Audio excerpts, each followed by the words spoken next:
Welcome back to the YouTube channel. And tonight, it's getting dark on me now. Time changed. The Cavalier, more problems again. So 2005 Chevy Cavalier 2.2 Ecotech, and this has over 300,000 miles. It's getting up to almost 320 now. And well, I went to go start it up the other morning. Cold start. When I go start it up, wouldn't start. Okay, popped the hood. The vacuum line popped off the regulator, fuel pressure regulator, and there's fuel everywhere, and it's still wet.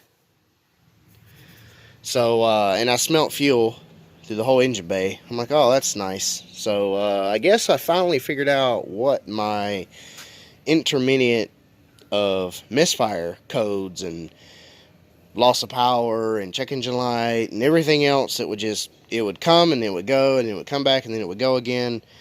I went through plugs, I went through coil pack, I went through ICM, which the plugs were bad and the ICM was, and so was the coil pack. There was corrosion on the pins. If you hadn't seen the other video, I'll try to leave that link in the bottom in the comments or the other part of the channel, so you can check that out. But anyway, today's video, we're going to be changing the fuel pressure regulator. Picked up a broken one delivered, you know, BWD part from O'Reilly's. And the part number is, actually it's right here on top. There's your part number. Freeze that and go get one yourself. I had about 80 bucks for this little guy. It's kind of crazy, but yeah. So hopefully after this job, she'll be fixed and good to go again, and I won't have any more problems because I'm getting kind of tired of fixing this car constantly with something else wrong with it. You want to make sure that the O-rings are in it. There's one inside that is non-removable, and then you got the one right here that is removable. Make sure it has both before you install this little guy. You want to make sure that it looks pretty much the same as the other one. So, tools you're going to need is a ratchet, an extension, and a 30mm Torx head screw bolt, nut, whatever you want to call that, flathead, and a crescent wrench, adjustable crescent wrench. Because the reason I say the flathead is when these fail, you'll have, like I said, loss of power, fuel smell, fuel coming out of this. Sometimes it'll feed fuel straight into this hose, into the intake, soak in the entire intake, backfire, catch the whole car on fire, and then you're screwed. So pull this intake off.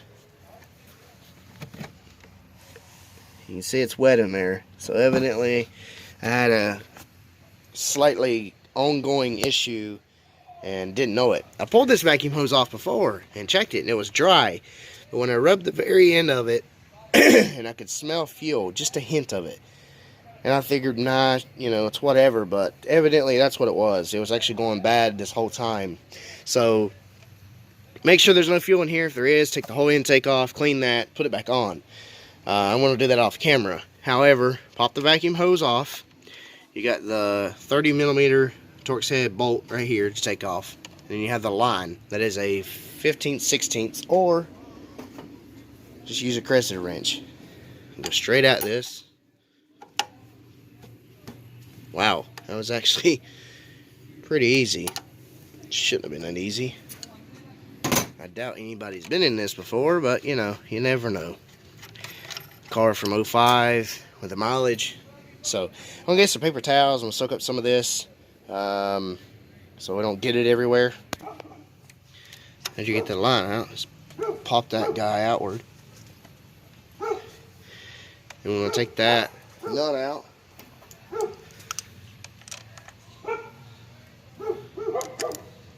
Just ignore the dogs in the background. I'm going to need both hands for this one. Another thing you use the flathead for is kind of pry this guy up. After you get the bolt out, kind of come underneath, or you can actually go right here. Kind of pry upward. Like so. There we go.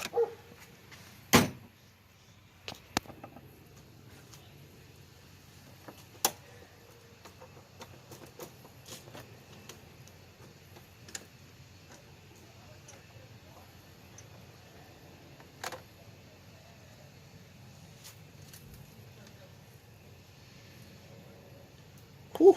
Boy, that one's got a lot of buildup. Look how dark it is on the inside. Nasty, nasty.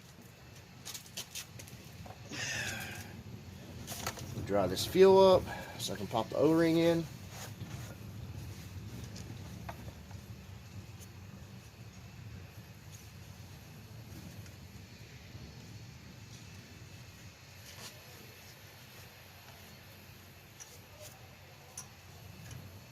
I want to make sure you get a good seal.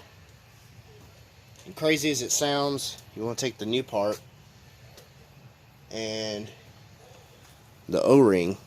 Take the gasoline, lubricate the O-ring first before you pop it in.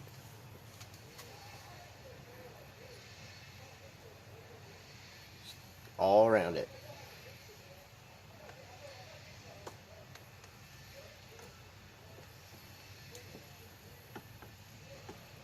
Kind of want to get this line in first, as you see.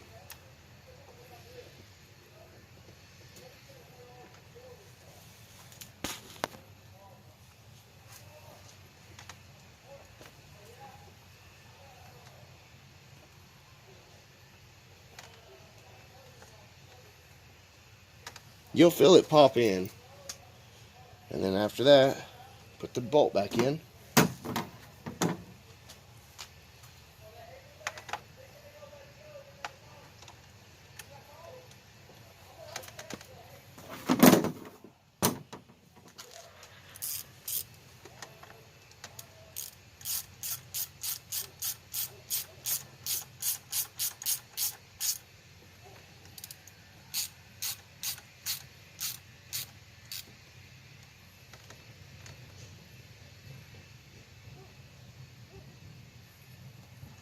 Nice and snug. No tighter than that. You don't want to strip that. Very easy. Put the bolt back on, the nut, tighten it down. You want to be careful if you got one that's very long like this. You can kind of got to overdo it. You can strip it and mess up the threads.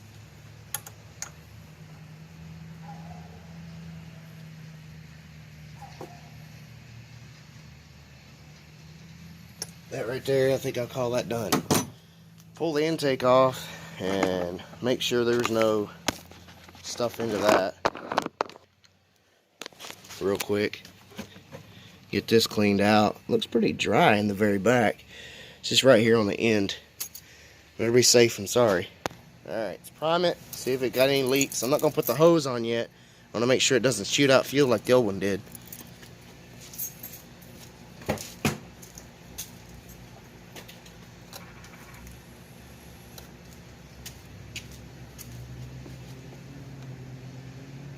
Well, we're dry. Alright, fire it up.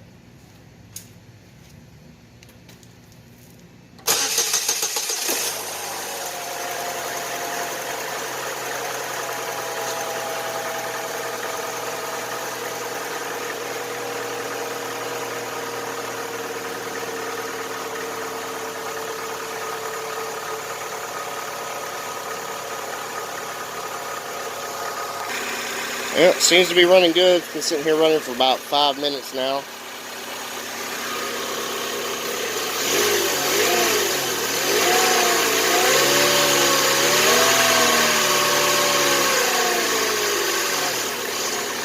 Yeah, sounds a lot better. So, I call that a win. I still need to take the intake off, replace the gaskets and seals and that. But, that's for another video, for another time. Fuel pressure regulator is replaced and fixed, and hopefully this helps somebody else out there that's got one of these cars, a Pontiac Sunfire with a 2.2 or the Chevy Cavalier, and lots of others that are out there. The Saturn Vue SUVs, I believe, had these. So like, share, subscribe, comment below, let me know what you think, and hopefully help somebody else out there, because that's why I do this. Thanks for watching, guys. I'll catch you later in the next one. Stay tuned for more.